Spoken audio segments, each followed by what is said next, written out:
આજે આપણે રાતની વધેલી ખીચડીના નાસ્તામાં ઢોસા બનાવીશું।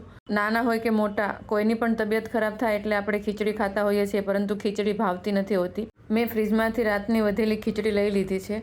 1 કપ જેટલો રવો આપણે મિક્સરમાં પીસી લેવાનો છે અને એના અંદર આપણે 1 કપ જેટલું દહીં નાખીશું, ખીચડી નાખીશું, મીઠું નાખીશું અને જરૂર મુજબ પાણી નાખીને આપણે એકદમ બેટર, આપણે જે ઢોસાનું બેટર કરીએ એવું બેટર આપણે બનાવી લેવાનું છે। એટલે કે મિક્સરમાં આવી રીતે પીસીને એકદમ પતલું એવું બેટર તૈયાર કરવાનું છે। આ આપણું ખીચડી અને રવાનું બેટર બનીને તૈયાર છે।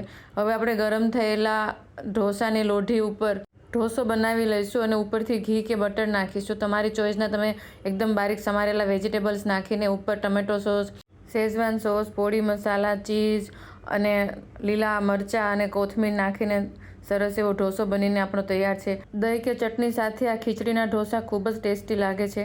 તમને ખીચડી નહીં ભાવે, પરંતુ આ ઢોસા ખૂબ જ ભાવશે।